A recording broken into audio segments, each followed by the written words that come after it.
under the sycamore tree, the dark trees that blow, baby, in the dark trees that blow, and I'll be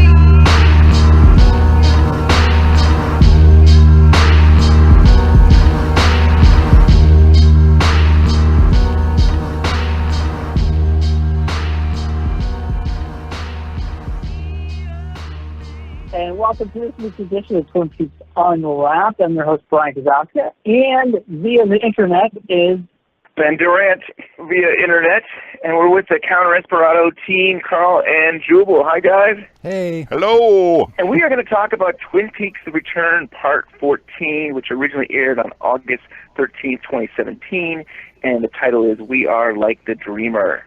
So this was a great part, I think. What do you guys think? Yeah. I would put this up there with Part 8, but in a sense where it's almost kind of like on the opposite side, where Part 8 was just kind of out of nowhere. This one felt like it had just as much, just as many turns, but it was with the classic characters, So it compares really well with Part 8, I think. Definitely, and I think it even maybe starts trying to explain Part 8 a little bit. I mean, we definitely have some callbacks to Part 8 as we get into this. Almost as if the people who are sort of like the detractors of Part 8 would now be kind of saying, "Oh, I see," I think I could see where this is starting to play in. The show starts in Buckhorn, South Dakota, and we've got Gordon Cole calling Lucy in Twin Peaks. And he starts off with, he's saying to Lucy, "You been there all these years?" And she's basically said, "Well, I went home and I went on vacation." But it's probably the two of them because, Cole can't always hear and Lucy's always kind of spacey, so I thought it was great to have them kind of have a conversation. I just wanted to point out that some people pointed out that because of Gordon's kind of mystical hearing problems, when Lucy said Bora Bora, it's possible he could have heard, "You are being so boring." And that could be why he was just sort of sitting there at the end going, yeah. So it looks like Frank Truman was the one that was reaching out to Gordon Cole there about the missing pages from Laura Palmer's diary. Nothing about anything else, just about the diary and that there was two Coopers. The key didn't get mentioned, did it? No, the whole chair, the whole going off to Jack Rabbit's palace, none of that was mentioned. So again, I question whether are we watching this in the right order here? Oh yeah. I'm definitely certain that the order is playing with us. Yeah. I feel like they omitted that information from Cole because they don't know what's going to happen. I kind of feel like that's their mission to do, and I don't know if they told that information to Cole, what would he say about that? He wouldn't know what they're talking about. So I kind of feel like that information was not important to him anyway. Like, he doesn't need to know what they're going to do. It's spelunking all over again for these guys. From what's spelunking in season 2. I thought about the whole scenario. They got I'm like, it's all over, They're going to do spelunking. That's funny. And the next scene, we have Albert and Tammy hanging out together, and Albert talks about the first case ever related to the Blue Rose. I really enjoyed the this sort of like new figure. Well, the image of Cole and Jeffries as young agents working together was a really kind of nice to think about. But also it's kind of funny because it almost seems obvious now because the Blue Rose does not exist in nature, kind of, and so it was kind of funny that it really is that simple. I feel like the Blue Rose means that I feel like something that has not come from this world. Yes, and I'm pretty sure Wrapped in Plastic or John Thorne, I'm pretty sure had brought this up either in Wrapped in Plastic or in his book. the essential wrapped in plastic? Because I definitely remember this before, that it's not in nature. Tammy goes one step further, basically, and I think I missed it the first time, but I actually watched it a few times, and I realized she then said Lois Duffy was on the floor who got shot. She is not natural. So she, as in, I'm thinking she's manufactured or something. I don't know. She was conjured up. And I'm like, is this foreshadowing? Or are we going to see Mr. C and Cooper almost have the same scenario to the point of we don't know which one is shot, or one will shoot the other, and will kind of resemble the story they're telling? I kind of felt like this could be foreshadowing. I got that feeling. Yeah, it definitely calls to mind this notion that all the way back that, one of them has to die. Although the situation with the real Dougie being sucked in instead of Mr. C, I think sort of everything's up for grabs, because he figured out a loophole. So now we have two Coopers in the world, and when that's not supposed to be the case. And Tammy also mentions a tulpa, which I don't know much about, but I think it has to do with, you think it exists? So the idea of a tulpa is usually described as a thought form, and it comes from Tibet, but it comes from Tibet by a mistranslation or misunderstanding by this very, very interesting fin de siècle character called Alexandra David Neal. And what she did was she was involved with a lot of Western occultism, Golden Dawn-y sort of stuff. Then she went to Tibet, which was seen as kind of the Ultima Thule sort of secret closed world at the time. She hung out with a bunch of Tibetans, and the process of a thought form was explained to her, and what she thought it was basically a summoning, that through will, and possibly one's own will or a collective group will, one could create the thought of a being, the thought of the image of a person who would take on a certain amount of real interaction and eventually physical form. That's not tulpa turns out actually not to be a Tibetan word. It's a corruption of tulku, which is holy man. And their idea of a thought form is just that, well, everything's a thought form. Much like we're all part of the same dream, but who's the dreamer? We're all just projections of one overmind. We're all part of the same illusion.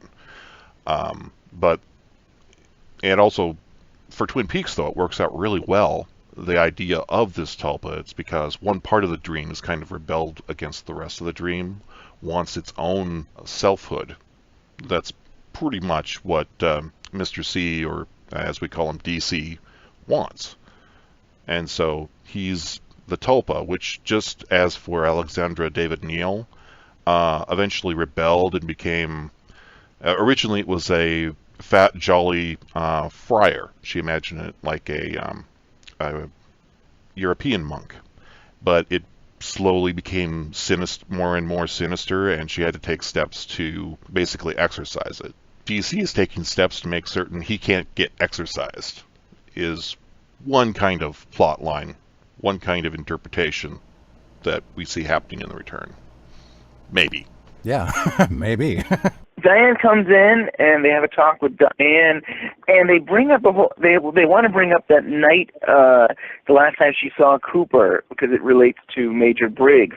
And it's interesting, again, she doesn't really want to talk about that night. She's really bothered by it.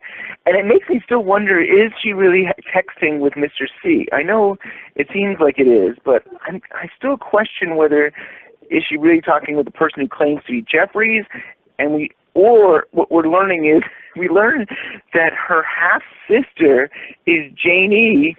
Is Dougie's wife there. And it's like, could she actually, it's what a coincidence that is. It's just too much of a coincidence. And it makes me think, could she actually be texting with Janie? Well, I think that her texting is definitely going through some sort of encryption service. It's probably a third party, which might explain the uppercase, lowercase question in her texts. I just really get this feeling that Janie E is kind of clueless on the whole matter. She's smart, but she's not in on it. I thought Janie, that whole world was created inside the subconscious of Mr. C.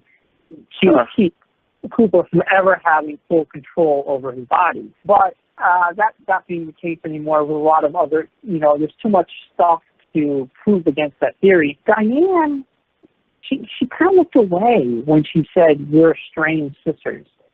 But she knew too much information. It's always possible that she thinks that she's actually working with another faction, whether that's Jeffries or Gerard or somebody else we haven't met yet, even though there's only 4 hours left. My gut feeling is that Diane is being presented to look, to make us think that she is a double agent or that she's working with Mr. C. But I have a feeling there's going to be a big twist on that, and there'll either be that other element or it's not what it looks like, because a lot of stuff is turning out to be not what it looks like. I'm for that because I want to like Diane, so I have to declare that right out there. But also, Lynch has an interest with,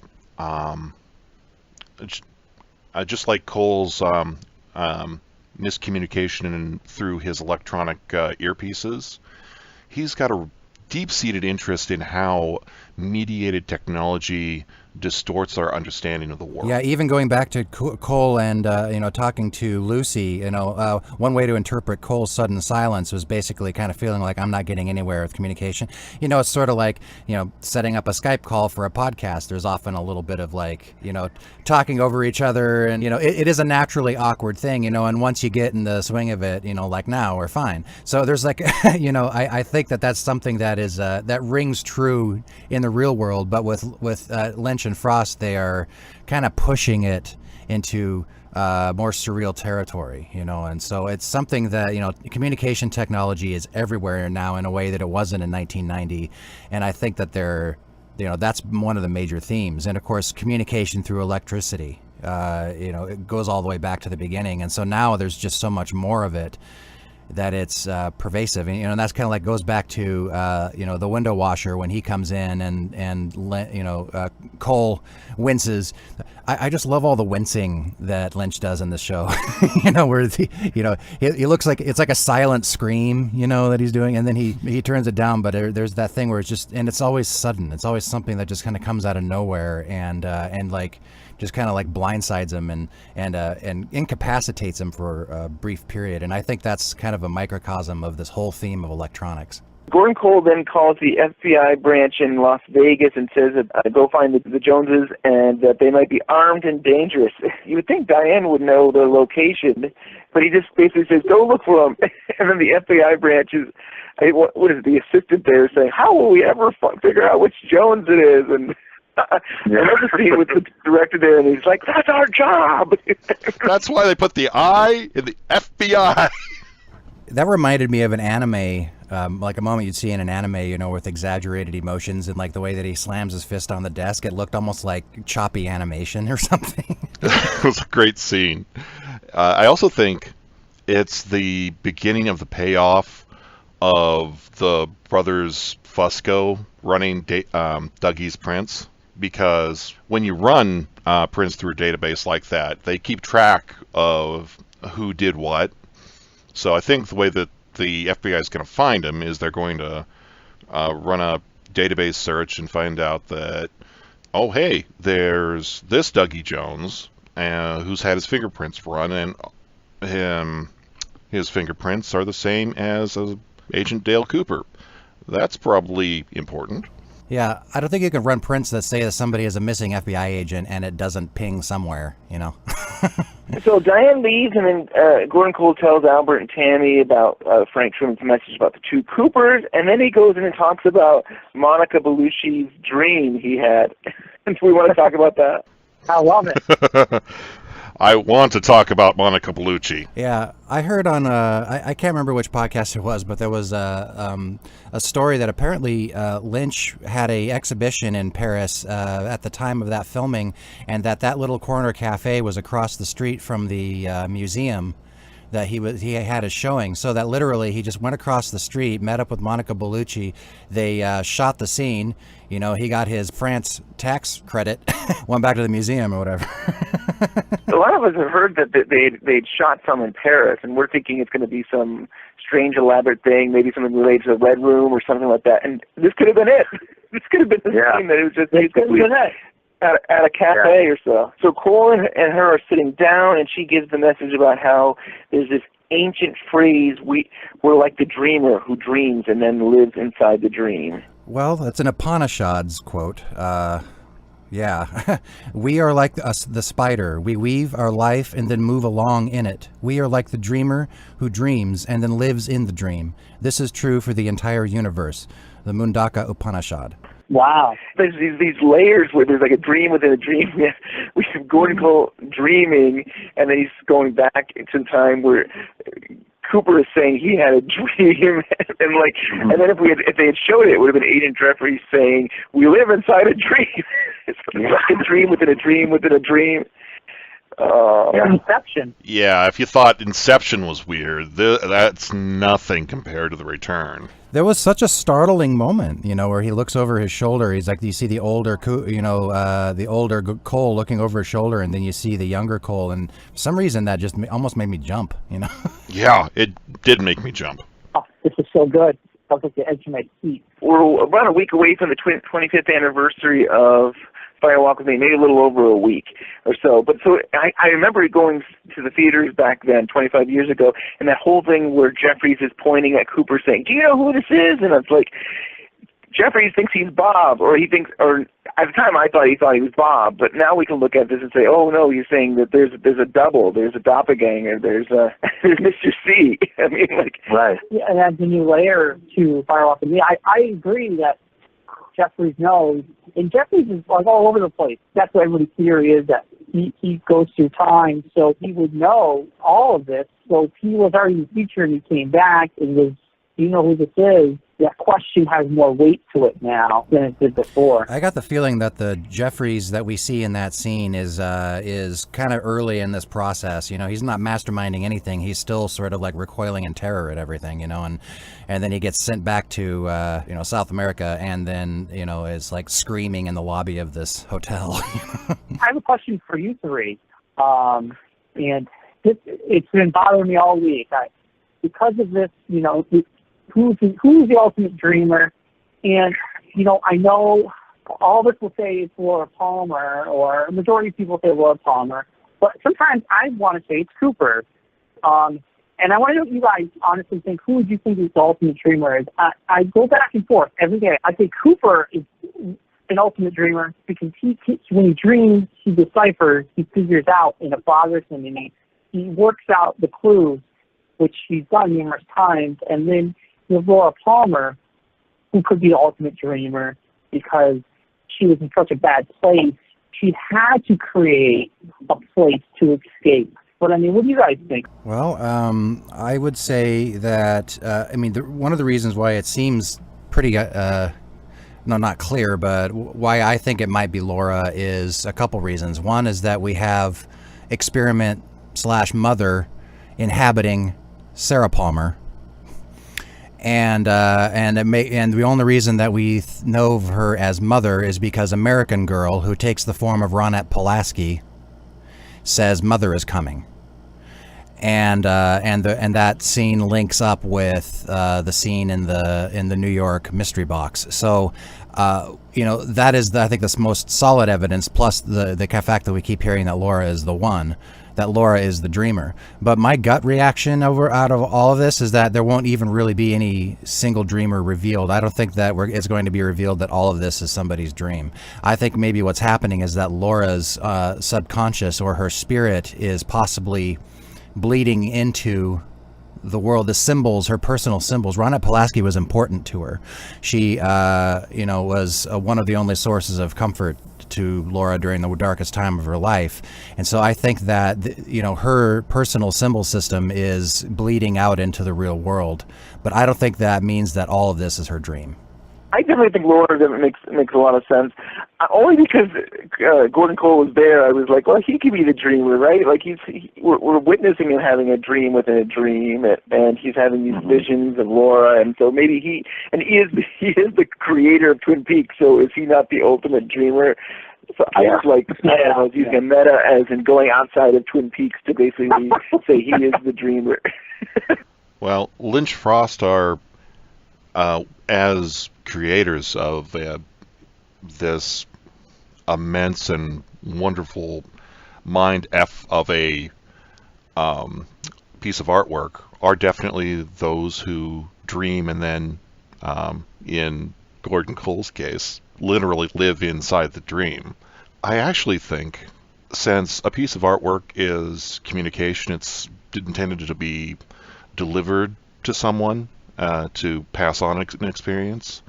I think that in a very real way, we are the dreamer, that we're creating this in our minds, because unlike an episode of Law and Order or another popular but essentially vacuous show, no shitting on Law and Order, I mean, it's well written and everything, but it's not intended to make you think beyond the trope of law and order, the cops in the courtroom. This is supposed to make you think about things like what creates the universe. What is it that is actual reality? Who are we really?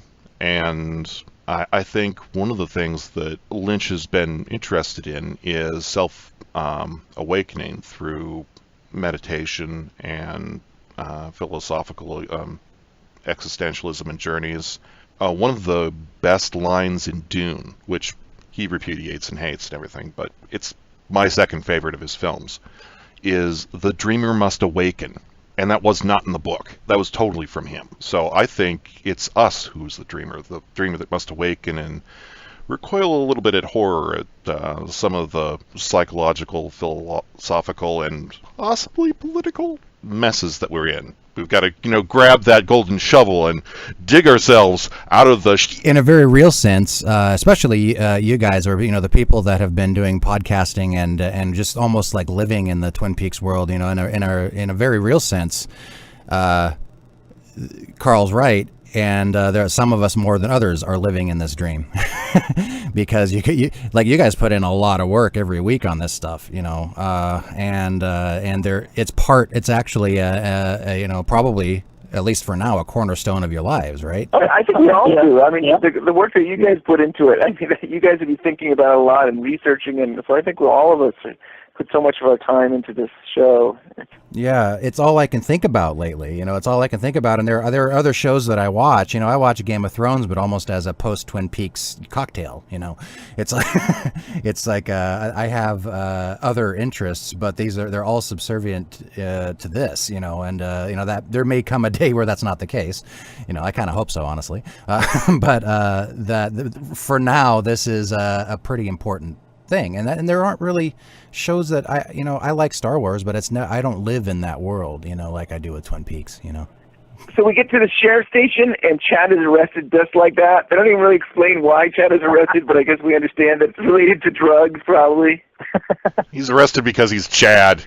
It's one of those arrestable faces. No, I'm sure you met him, and he seems like the sweetest guy, that actor. He is a nice guy. He really is something else. The way that he holds his face in the show, he's unrecognizable. Like I see pictures of him, actually from the fest and stuff, and he's unrecognizable. Like he kind of makes himself sort of like almost ape-like in the show, where like he lets his face sag slightly and he pooches his lip out. Yeah, he's really good at it. But I've been really enjoying following him on Twitter, because he'll like all of a sudden he'll tweet out, "God, how can you be mean to Lucy? Chad's a dick."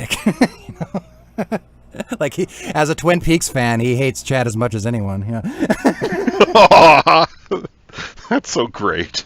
So Chad's arrested, and then Andy Hawk, Bobby, and Frank Truman are going to go up the mountain to find Jack Rabbit Palace. Oh, it was beautiful to see those woods. Oh yeah. Yeah, it was beautiful to see it during the day, because quite often the shots, I mean, yes, there'll be like the sort of B-roll, insert shots of the woods during the day, but normally we haven't spent a lot of time in the woods with the characters during the day. And so that was kind of nice to see. It was actually a beautiful day. He didn't make it all sinister. It was just the sinister elements, were in what was happening, not necessarily the mood. Because oftentimes you'll have the thing where like you'll be running through the woods at night, and then somebody will have a flashlight, like in Firewalk with Me, where Leland is taking the girls through, So I really enjoyed that. these guys the Bookhouse Boys? Is Bobby a Bookhouse Boy? I bet she is. I'd say that he is now. But you get the sense that these guys that are doing this mission are doing more than just, being police officers in Twin Peaks.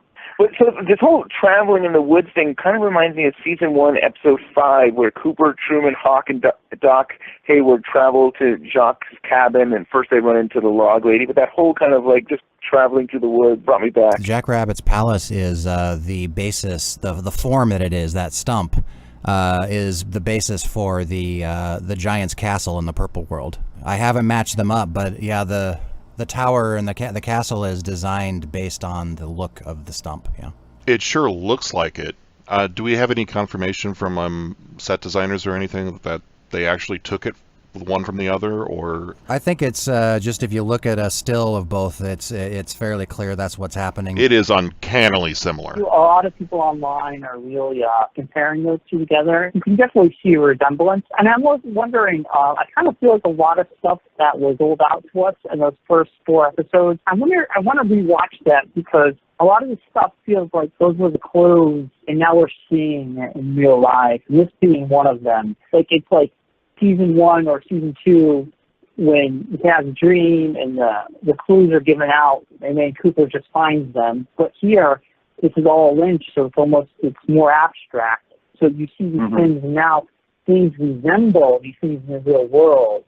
And I kind of feel like we're getting to that point where if we look back at part 3, I wonder if we're going to see more. We're going to go, that's that, or that connects to that. And I kind of feel like Jack Rabbit, that whole tree does resemble that castle. And I kind of feel there's probably more we're missing. I kind of feel like it stays in that Twin Peaks sort of, here's the clues, and then you're going to see them in real life. The pool of the golden liquid, I wonder if that's the water. The woodsmen are saying, here, this is the water, this is the well, drink full and descend, and this whole space is linked to the White Lodge.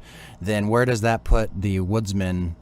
Because I've been associating them with the Black Lodge, but I wonder if they're sort of a separate kind of thing, like if they're truly affiliated with the Black Lodge or if they cross over. Because you remember the scene above the convenience store in Fire Walk with Me, you kind of had people of different, because I associate the Tremont/Chalfonts as being sort of White Lodge beings, but they're sitting there with Bob and the woodsman and the little man. So affiliation is starting to sort of blur here, like who belongs to what lodge kind of thing. I feel like they belong to the Black Lodge, the Woodsmen. They do seem like it to me, and could, this is kind of a white, golden, creamy oil that's the gateway maybe to the White Lodge, and maybe the black oil is the black water that would go to the Black Lodge. I wonder what it smells like, because we know what the oil smells like.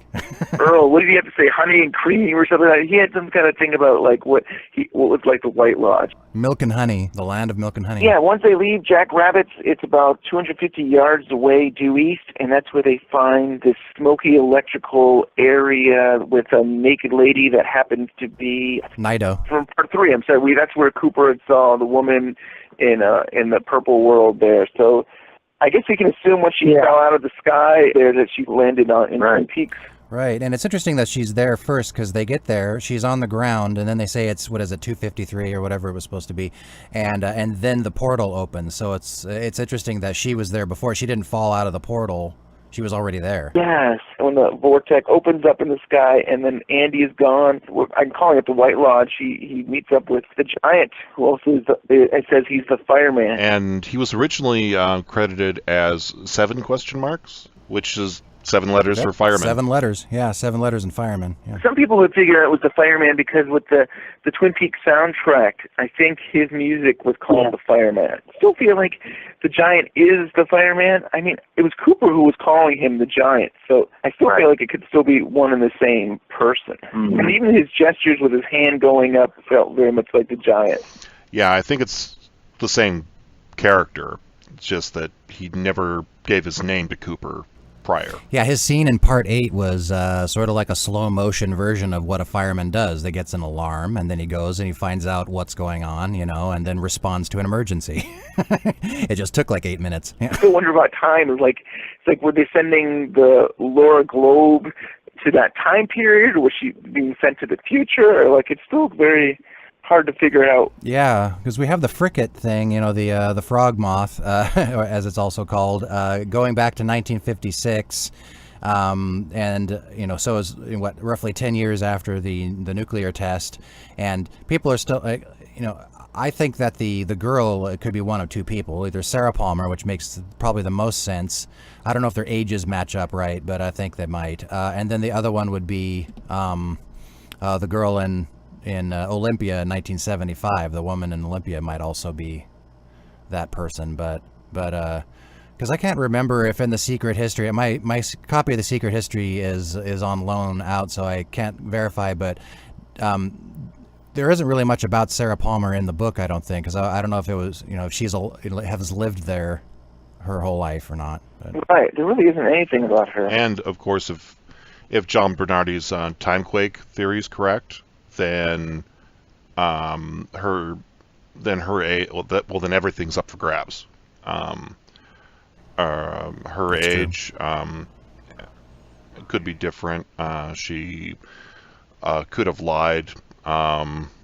She could be far older than she appears to be by 20 years. There's just... But how cool is it that it's Andy?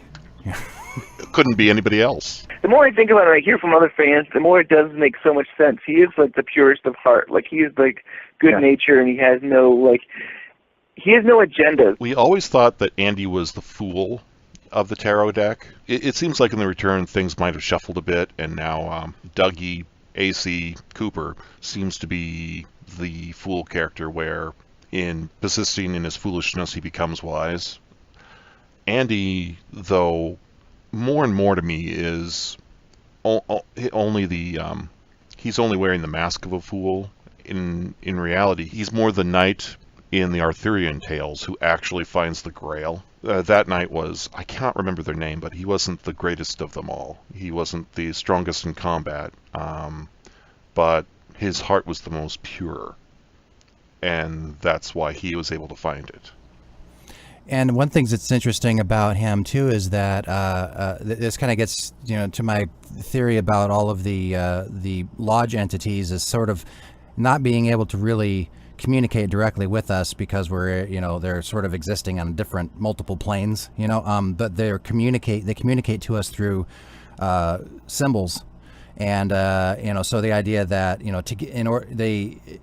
Mike is able to manipulate the whole situation with Mr. C and the Mitchums by giving Bradley Mitchum a dream about a pie. And he would have gotten the pie out of Cooper's head because that is a potent symbol, and so I'm thinking what Andy strikes me as somebody who would be really receptive to symbols, by sitting him down, like Frank Truman would have overthought the situation. Andy sat there in a position of complete receptivity, and he was able to receive these symbols because the fireman, rather than giving him a bunch of exposition, he only speaks to him enough to just kind of say, "I am the fireman."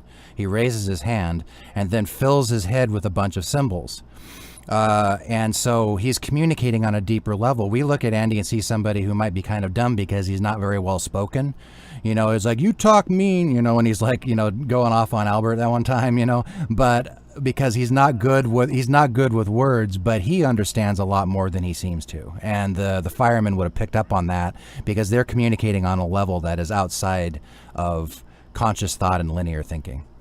So the giant gives him a box, and this box smokes, and I'll just run down basically what Andy saw. He saw the experiment, and then he saw the experiment creature vomiting out Bob. We see the gas station with electricity and smoke, and then we see the woodsman surrounding it. We see then a close-up of a woodsman saying, "Got a light," and then we see electrical wires, and we see the girl screaming, learning of the news that Laura's died. We have Laura surrounded by angels. We have Cooper splitting into both regular Cooper and Mr. C. We have a phone ringing, which to me looks a lot like Truman getting a call from Cole. We have Andy leading Lucy somewhere to show her something in the sheriff's station, which hasn't happened yet. And then I would say a name wrong, Niado, saying something to Andy, and then we have the electrical pole with the number 6 on it. So all those images are flashed, and it seems like the image, we see an image and then at least another image that seems to explain it more, at least on most of these. Andy's going to figure it out. Yeah, Andy's going to he'll know everything. I'm interested to know about the Lucy thing. Why did he take Lucy and put her aside somewhere? I'm very interested in that. Like everything else we know for the most part, but that scene is really interesting. I love seeing the image of Cooper splitting into two. I mean, John Thorne has an essay about the whole two Coopers, and it just made me think. It's like, okay, it's great to visually see this, that we had one Cooper, and then he splits into two Coopers, and the idea that maybe he's not whole, that there's only a part of Cooper. Not to say, I know there's some theories out there that Cooper can never become who he is again unless we destroy Mr. C. And I don't know if I agree with that, but I like the visual image here of seeing that he was one and then becoming two. That's true, because what's going on with Dougie, Dougie Coop, is a little different than just being his good side. He's also, as the evolution of the arm said, non-existent. He was pushed because he seemed to have his faculties about him when he was talking to Naito in the Purple World, and then he goes through the electrical outlet, and it seems to have had all of his memories wiped. And then all that's left of him are potent symbols, coffee and pie and the things he liked. It's like he's escaped from the underworld, but to do so he's had to swim the River of Lethe, the River of Forgetfulness. So he's made it back, but not all the way back, if you know what I mean. Well, it's interesting that Naito has returned, because I thought that she'd be just falling forever, but she was the last person to really see him while he was still Cooper. There's no really reason to suspect this other than my love of Star Trek and Spock sticking his memories and bones at the end of Star Trek II and saying remember. But it could be that Naito has access to or can unlock AC's memories, and that is why she's important, and that's why other people want to kill her, and that's why she's back in Twin Peaks. Wow. I like that a lot. Yeah, I like that, yeah. When she's like a translator in a way. Yeah. As you were saying that, could she be a beacon that's going to attract Mr. C, not Mr. C, but Dougie to come towards her? I'm wondering if there's a connection there where he's going to be compelled somehow, some way to come to Twin Peaks because of her. Well, I think the FBI is going to find Dougie. FBI is going to find Dougie, and then they'll probably Cole and the gang are going to head down to Las Vegas. That'd be like the most obvious answer, but it'll probably be something different. Well, there's always Philip Gerard, and Philip Gerard, the Red Room, and the firemen all seem to be acting on AC's behalf. He's got some powerful entities in his corner too, so all of our locations, I think except for Las Vegas so far, has had these vortexes, these gateways, so that might be another solution. Maybe we have to go through something to get to Twin Peaks. If we go back to part 3, and you know how Naito was basically trying to warn Cooper to not go through the outlet, that was at the number 15 outlet, and then they go up and she flips the switch, and then he goes back down after Naito flies away, and we have American Girl. It's almost like flipping the switch moved him to a different power station, and then on the wall is the number 3, and then he goes through that one. And I wonder if the 15 was Mr. C's lighter, cigarette lighter in the car, or if that was something else. Because what that is that's a temporary way, basically a temporary way into our world, whereas the portals are just kind of there. They seem to be something that's always there. Maybe they're not always open, but the outlet are a secondary way through. Yeah. And I like the idea that it's a different station, because the American Girl had a fireplace, and I don't think we saw a fireplace when he first came in there. So it did seem like a different location in that area. So yeah. And I'm actually wondering if Naito is Judy. We still haven't heard anything about Judy. Yeah. I know we're not talking about Judy, but there was talk about. There was talk that maybe they were going to make Judy Josie's sister, and I don't know. That's the whole idea they were working on Fire Walk with Me, but I don't know. I keep thinking we're going to have hear from Judy, and right now my top picks are Laura Palmer or this Nido. Yeah. Well, and what is going on with her eyes? Like, she's not in the same situation. She seems like an outsider to this world because she has this inability to communicate. And she's blind, but in this very specific way where she has, her eyes look like they were healed over, but have had slits and they're stitched shut. There's something going on with her that we haven't seen anything like, elsewhere. Like, even the giant makes more sense because it happens to be really tall, but otherwise he kind of communicates like everyone else does in that world. But Nido is different. So when Andy does come back to the Force, he knows what he has to do, and he basically tells everybody, this is what we're going to do to take care of her. And it's interesting to see him take control over the situation. Yeah, I wonder if this is a permanent situation for him now. Like, if he's just going to be... I have a feeling that what he was sort of flush with information, and then he just kind of knew the most important thing was getting her back to the cell, and he'll probably kind of be back to his simple self. But I feel like he's going to have to communicate some of that information, and it's crazy because even if you were really smart, in fact, maybe even being really smart would be it would be harder to communicate everything that was in that pool. That was shown to him. Yeah. Yeah. Everybody else forgot. Like Truman and Hawk, they have no clue what happened. We didn't hear from Bobby, but we heard from those two. They have no idea what happened. And actually, this is a reoccurring theme that's happening here in this part. Like, I mean, we started off with Albert and Cole not remembering the whole Fire Walk with Me scene with Jeffries. So that's happening, and then at the end of this part, we have these girls at the Roadhouse, and the girl isn't remembering if her uncle's there, and so it seems like it's happening a bunch of times where they're not remembering things. It's like people are starting to remember things that didn't happen previously, which is something that would happen given John's timequake theory. If the two of the timelines that were shattered after the timequake, if they started to realign and come back together and merge, you'd have odd objects that couldn't exist, like maybe a newspaper from 1912 announcing the successful and blue ribbon winning trip of the Titanic across the North Atlantic, or people would start remembering things that didn't happen before, which is why Albert is sitting there kind of going, I'm starting to remember that too. How do you start to remember something? After Andy comes back, well, like as you mentioned, Truman, Hawk, and Bobby all walk back to Jack Rabbit's palace, but you notice that it's three different versions. Like Hawk takes three different routes, but ends up in the same spot.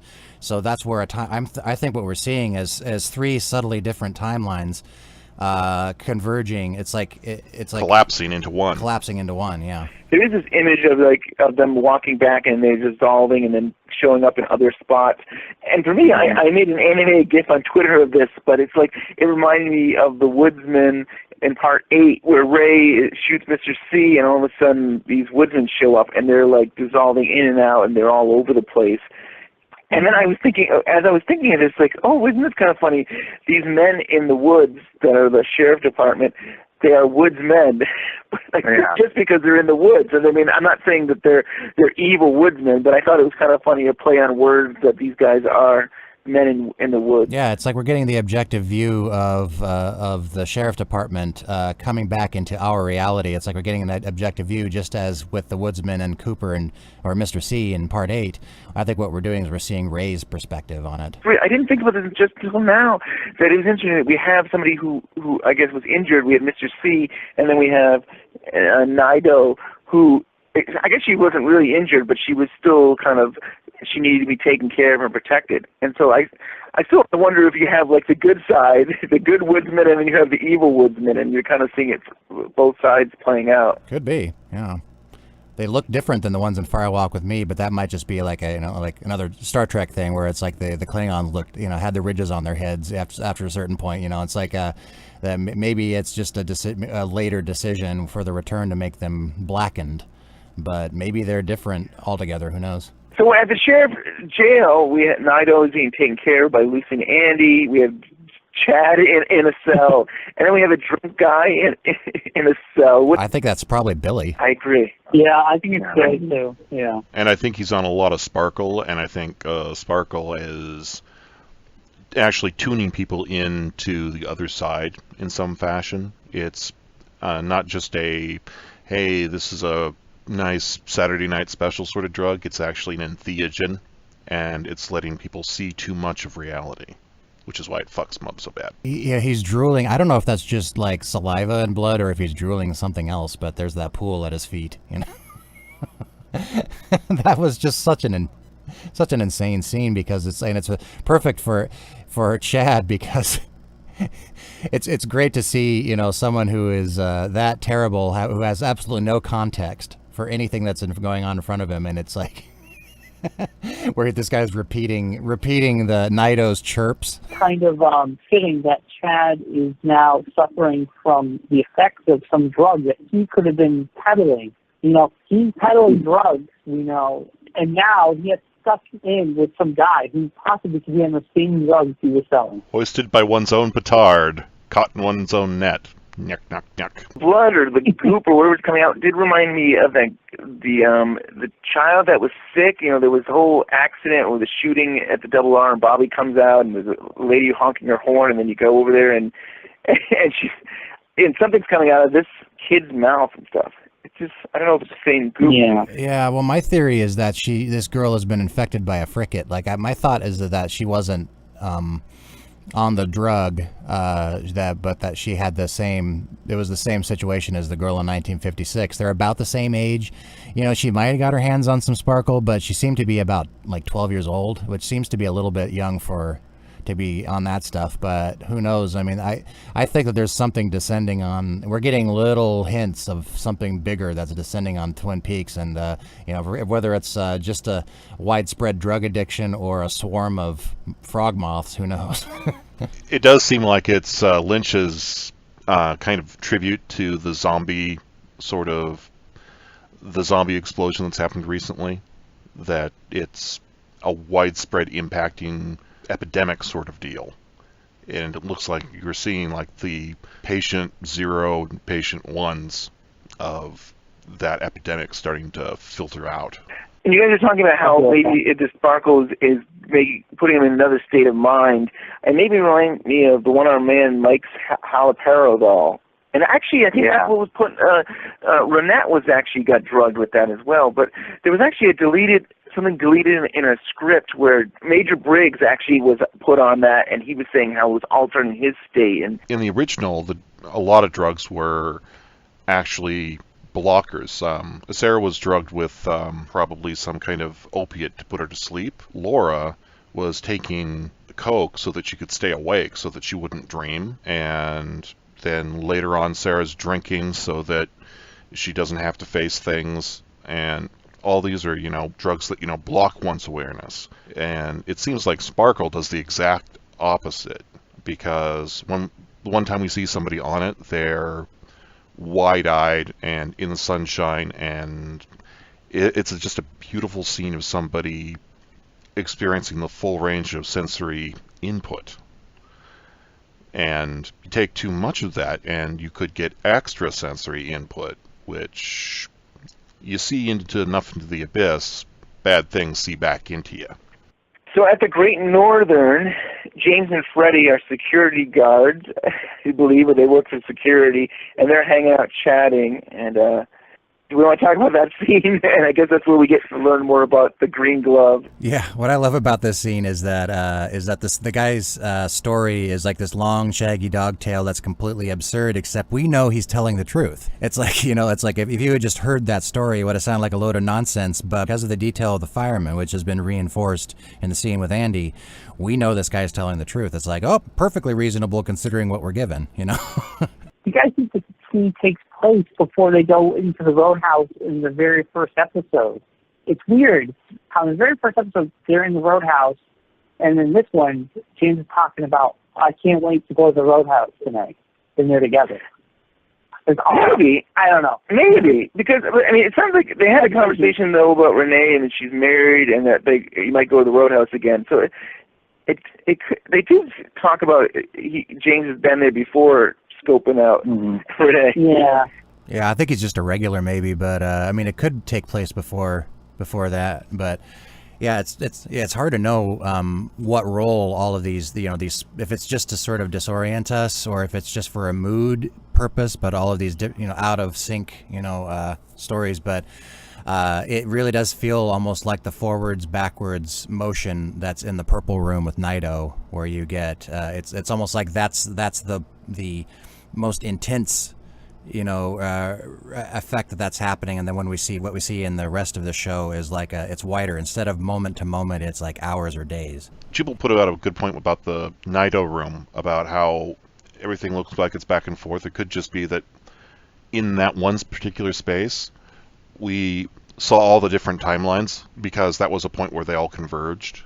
The Green Glove made me laugh a lot because there is an odd conspiracy theory / legend / just plain out weirdness thing called the Master of the Green Gloves, who was supposedly a Tibetan tulku, or a powerful magician or holy man from Tibet, who Karl Haushofer, a Nazi explorer and diplomat, brought back along with this guy who's called the Master of the Green Gloves, his acolytes, and who did something, nobody knows what, in Nazi Germany leading up to the Allied retaking of Berlin. And they don't know exactly what he was doing, but they did find them all mysteriously dead when the Allies retook that portion of Berlin. So, Green Glove, interesting part of just general occult weirdness. If one of Lynch for Frost actually pulled that, other than just saying, hey, it'd be funny to see this guy with a green garden glove on, I'm certain it was Frost, because that's one of those really obscure, odd details that Frost loves about the occultic world. Yeah, it reminded me of Wally Brando. Like that really did seem like Frost's humor, which is I'm going to write this really long, insane monologue for this character to deliver. Yeah. And you know the history of this guy? This is bananas. The Freddie, I can't remember the name of the actor, but this is his first role, and he was a YouTube personality he got famous for these videos where I think his first one was like 25 accents that he could do, and then the next one was like 65, where you see this footage of him and he's just like on a phone you see one side of a phone conversation, and every like few sentences he'd change into a different dialect. And apparently David Lynch saw this and contacted him and said, "You want a job?" It's like I got this cool project coming up, and you should take. We got just the role for you. And he didn't know it was going to be Twin Peaks, of course. And so it's kind of this insane situation where he's like just discovered by David Lynch via his YouTube videos. That's so cool. Wow. We have a green ring, and now we have a green glove. These items that you wear on your hand that have some kind of special power. At least that's what we're being told. Noticing Diane earlier that I'm sure. I mean, this may not mean anything, but when she sat down in Gordon Cole's room, her dress and the chair were the exact same color of green. That's probably just a random detail, but it was kind of an odd. It was that same kind of like forest green, After the conversation, James, he goes to check on the furnace. I was like, oh my God, they're in the same. He's in the same hallway as the international pilot. That's what I thought. Yeah. He's walking in. Yeah, I thought the same thing. And I was like, is that it? And then the door is making some weird noise. He seems scared. And of course, they don't give us the payoff. But I mean, I was like, really, this is so cool. They put this in here. Like the European pilot was where Bob was in the he was surrounded by candles, and they went down to the basement, Truman and Cooper, and they had this whole I guess showdown there. So yeah, it's great that we were all thinking the same thing. Yeah, that was in the hospital, and this is in the Great Northern. But what this did make me think of is, of course, one, it's the source of the tone that Ben and Beverly are hearing. But two, that perhaps the reason why the hotel is a particularly strong, carrier of these energies is that it might be producing the most amount of electricity the closest to the rift or to maybe Glastonbury Grove, but it's gonna, because you look down there and it's like they make this point to show that I think it's producing its own electricity, and it could be a hydroelectric dam because of the waterfall, but or hydroelectric generator. So that's a possibility, is that it's the most electricity, so it's kind of it's attracting these things. So we then go to the Elks Point number 9 bar, and Sarah goes there because she's probably run out of alcohol, so she's gonna hang out there and get herself a Bloody Mary. Yeah. It basically proves that Sarah can take care of herself. Truck drivers harassing her. Truck you. It's a world of truck drivers. Yeah, world of truck drivers, right? And so, he's harassing her, and she basically says, she finally gets fed up. At one point, she finally says, she will eat him. She basically says, she can take him and stuff. So, and then she stands up, and she takes off her face. There's smoke and electricity sound and tongue and a hand with a black ring finger, and then a smile with teeth. And then she puts her face back on, and she bites into him and kills him. Well, the first thing that you see looks like it's it's experiment, because it looks like a face with just a hole for a mouth. So my thought is I've been hearing people say, is she possessed by Bob? But no, I think what Bob is to this creature, what the xenomorph in Alien was to the Queen in Aliens. I think that it's like we're dealing with something a lot more advanced, I guess, for lack of a better term. And I think it might be experiment, but you got the spirit bound. It's the Erev finger, on the left ring finger. And then the mouth, I've been seeing people looking at some of the characters, like Laura Palmer's smile. And it does resemble Laura Palmer's mouth, but I'm not completely convinced. I know you mentioned at the beginning of the show, Jubel, about it being connected to the mother, and that makes the most sense, especially for story-wise. But I was wondering if it had to do with that creature. What do you call it, a frigate? Well, it could be that the mother gave birth to the eggs, which eventually birthed frigate, means that's part of mother, if it's not mother herself. Either way, it seems like it's season 3 and we've leveled up, because this is a bigger badass than even Bob was. And there's any of these electrical sounds, which to me connects me to the woodsman. So I want to believe the woodsman's work for her, like for this creature. And we hear, what was it? It was part 12, I think, where Hawk comes by to see Sarah at her house, and there's some kind of noises in the kitchen. And I want to believe maybe that's the woodsman, maybe that's her people there in the house with her. Yeah, and it explains why she watches mostly violent stuff. It's like she's just to see this empty pit full of violent energy. It's come to a point where drinking cannot contain her emotions anymore, and her emotions have gotten the best of her, and this is allowing the woodsman to have someone take a host. The mother figure, maybe the experiment figure, to have a host. But that's what I want to believe. She did have the frigate inside of her. I think it could be something that just lays dormant until your production of Garmin Bosia is so high, which would have been if there's she's probably the most miserable person in Twin Peaks. Understandably so, and so. I think her grief and her guilt, I'm sure she felt guilty for not doing things, but just being part of that cycle of abuse was enough to sort of push her over into a downward spiral, and this thing has been feeding on her and growing ever since. You have a good and a bad, and if you don't control your, the bad side, you consume you. Emotions can consume and take control. So I could buy that. I can definitely buy that. And so Sarah's face coming off definitely is parallel with, in part 2, we have Laura Palmer taking her face off. But with Laura Palmer, we see just pure white light, where Sarah's black and evil. And I definitely see there's parallels, and I think I want to believe that we got a battle on. We got maybe a showdown possibly with Laura and her mom. What's been haunting me the whole time is after Laura takes her face off, and we see this whiteness that she screams and is sucked into the sky, and we still have no idea what happened there. Yeah.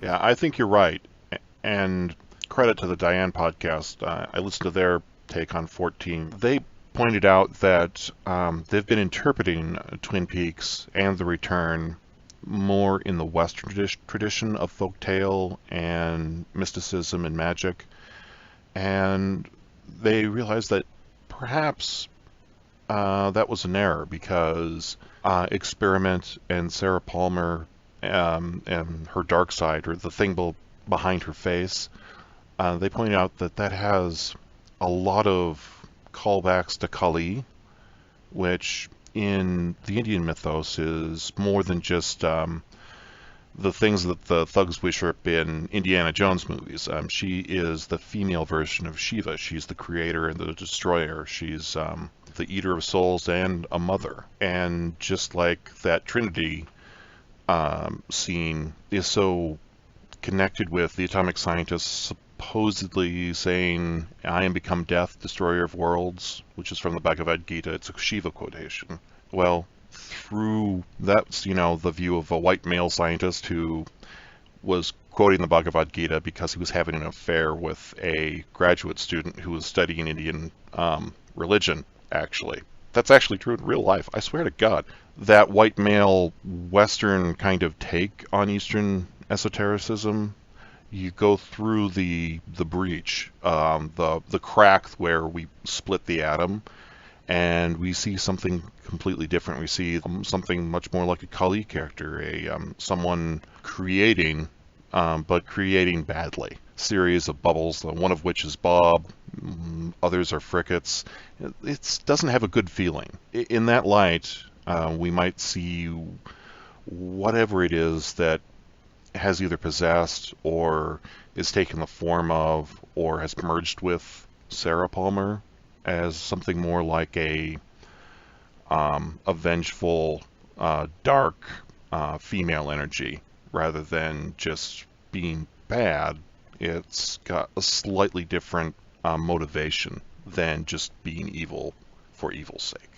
And then we move on to the Roadhouse and some girls talking about Billy. I think that there's one of the girls, maybe that was Audrey's daughter, but she comes out and says that her mom is Tina. Yeah, so it's real and it's current. Yeah, I had it in my head that the whole scenario with Audrey was possibly taking place in the 1940s because everything in that scene with, in those two scenes with Charlie is, none of it seems to be current with a year past 1950, And what were you saying, Karl, about the rotary phones? They don't work anymore? They don't work everywhere anymore. Some exchanges still will interpret pulse code modulated telephone calls, where it's the number of pulses that indicates the telephone number you're trying to reach. And that was the standard when everything was electromechanical, where it would automatically switch your phone to the correct line through the exchange based on how many clicks it makes, and how many clicks it makes is based on how tightly and how far you wind the spring on the rotary dial. And that system was then transponded to the point where computers would count the clicks, but it's much more efficient to do it based on a tonal system, which is what current phones use. So the old rotary phones won't work on everywhere necessarily. So I know this only because I got into a conversation with a guy on an antique typewriter repair Facebook that is working on a Kickstarter to reintroduce the most prolific rotary phone ever made, which happens to be the same one that is on Charlie's desk. Wow. Oh. And that's my story. That's why we're tangents. Yeah, that's why we have tangents in our name. Like, little part with them talking at the Roadhouse. Ties up to 12. And the guy's like, someone almost ran me off the road. I think he's talking about Billy was driving sporadically. I think all these little vignettes at the end of each episode somehow, not all of them, the majority of them ties to this Billy narrative. And I think that in 12, when he's like, some guy ran me off the road, that was Billy. And then we hear more about Billy through Audrey's story. Now we're hearing, we're getting more information, and we think we see Billy in the prison cell, in the holding cell. So I don't know. I think we might get like something. This might tie up this whole Billy Audrey thing. Yeah, there's going to be some kind of payoff with her. There has to be. I mean, I guess there doesn't have to be, but I do have this feeling that they're building up to something. It's like this parallel story that just pokes into the primary story every once in a while, but it's like something that's running alongside that we're only getting glimpses of. And, it's taking up enough of the time that if they don't pay it off, it doesn't make any sense that it's there, So I imagine that they will. And that's pretty much the end of the part. I mean, we have the singing performance, and that pretty much wraps it up. Do you guys have any final thoughts about this part? Well, I feel that 12 was that was the one that was kind of stuck, and like there was that 20 minutes of the show where it was like we were all frustrated, and everything. I have a feeling that that's the pregnant pause at the top of the roller coaster, and because 13 really did feel like 13 felt like forward momentum, and this one felt like falling, So I think we are headed for. I mean, who knows? It might face plant again into some stasis again in the next part. But I have a feeling that we are in the home stretch now, and it's going to be just escalating. So we're going to see more and more of these pieces falling into place. Because what I'm seeing in the other podcasts and on Twitter and stuff like that is that the people that were a little bit miffed, that things weren't moving. They're starting to say, "Oh, okay, I'm actually starting to feel like things are falling into place now." So I think what we're seeing here is a good indication that more mind-blowing stuff is coming. I agree with Jubel, and I think we're on the ledge, about to jump into light speed. I think stuff is about to start getting serious quick. What I've been hoping for all along throughout this whole series is that we were going to spend, by the end, we'd spend so much more time at Twin Peaks. And really this part was, even if you count Gordon, I consider Gordon Cole and Albert really part of Twin Peaks, even though they're not really in Twin Peaks at the time. It's funny to see that we didn't have any of that other characters. It really focused on our characters that we loved. There's always these rumors about like when we're going to see an awakened Cooper, or at least a Cooper with his memories back. And the big theory is that it will be the next one because it's 315. Season 3 part. I love it. Yeah. It would fit with the key, too, which was delivered, but hasn't been used to open anything yet. So you guys want to talk about your podcast, Counter Esperanto? Well, sure. Kind of have been. With our tangents and stuff like that, it almost feels like we've absorbed you into our sort of rhythm. But we have a plan to release an episode probably after part 16, and then after parts 18, we're probably going to give it a week to digest. And then we're going to be starting the whole process of breaking it down. I mean, one of the reasons why our format I think is going to work in the future is that we now have all this material that we can continue to spin off through other texts, other weird fiction text. There's all these themes that are coming up in all these 18 parts that I think that we have years of material. So that's pretty exciting. Even though we're not very prolific, we usually put out a full episode once a month, but there's not going to be a shortage of ideas, that's for sure. That's true. Yeah. I love that you guys savor it and take your time with it, and there's no rush. I mean, you guys get your show out when you get it out. It's a really wonderful show that you guys do. Thank you so much. Hopefully it will start coming out more often, because I've started seeing so many connections from The Return to other pieces of weird fiction. We're going to be producing a lot of readings that will be coming out, and that will then talk about how their connection runs through both the new series and the old series, and the books, and the expanded universe, one might say, of Twin Peaks. One of them coming up soon will be a Clark Ashton Smith story called The Beast of Avalon, has a little bit to do with werewolves and a little bit to do with evil outside of the sphere of Earth being different from Earthbound evil. Eventually, hopefully, we'll see some more Blackwoods and a couple of the tales of Jules de Grandin by Seabury Quinn.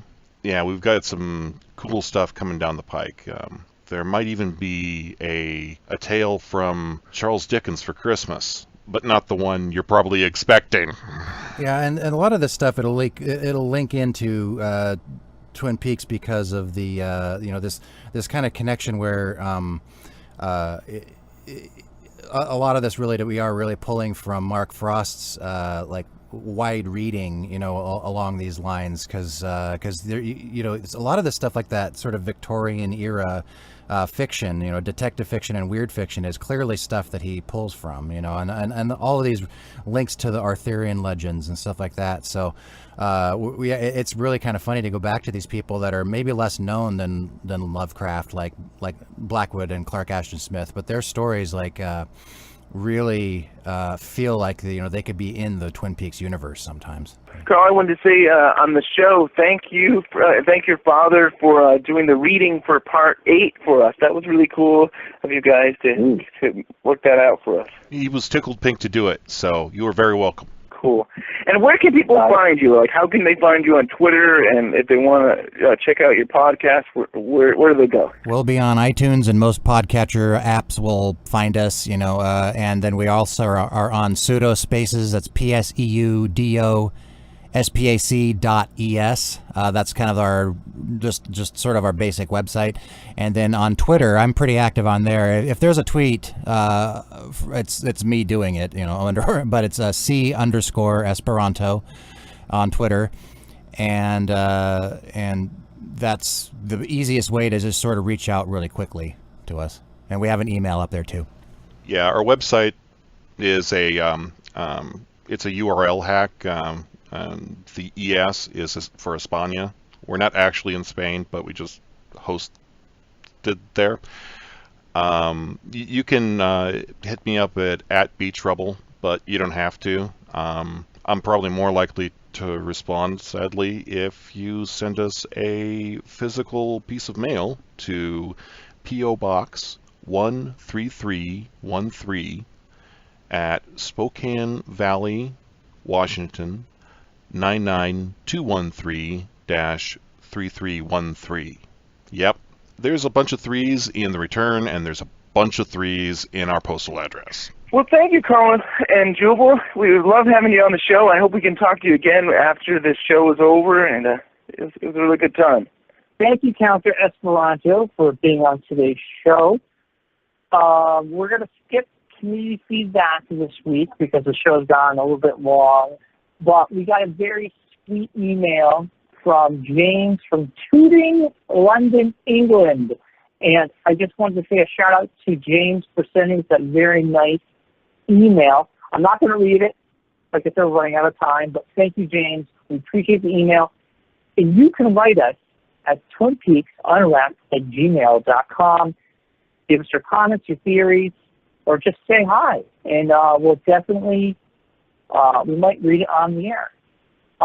Second point, the second thing I want to bring up before we go, Ben, there's a lot of talk about the remaining episodes.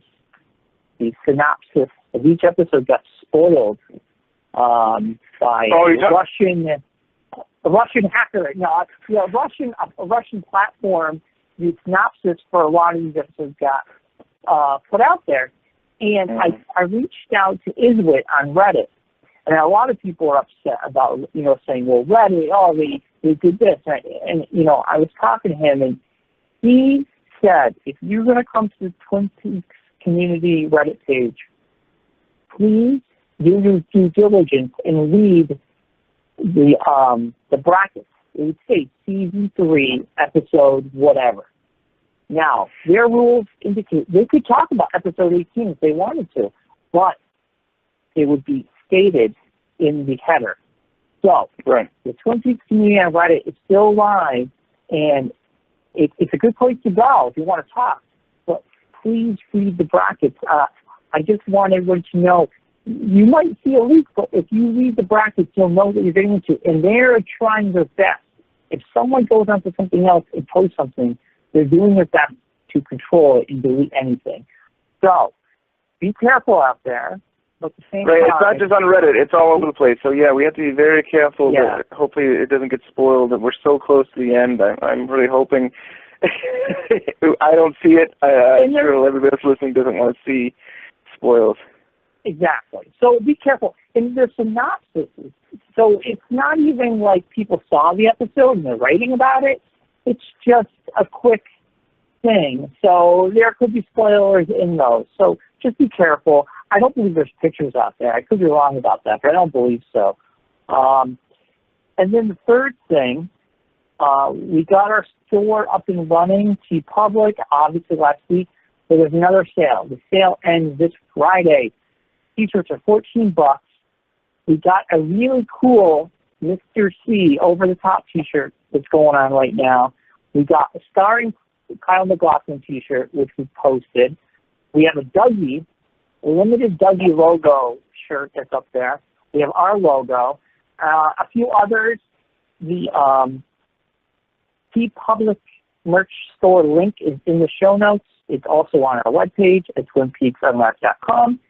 And I'm always posting on Facebook, and we're always posting on Twitter. The sale ends this Friday. $14 for a shirt. Get on there.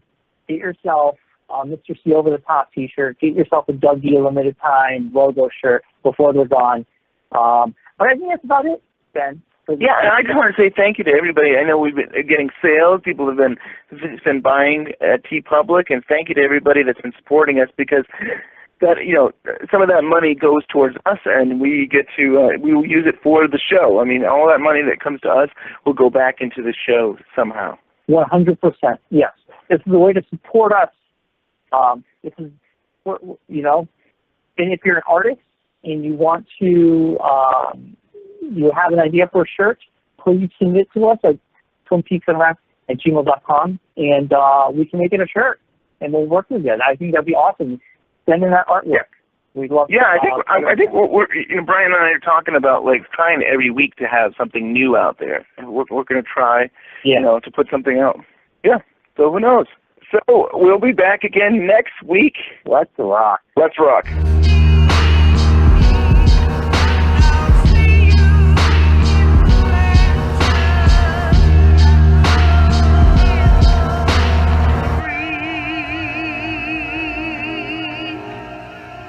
I'll see you in the trees. I'll see you in the trees. Under the sycamore tree.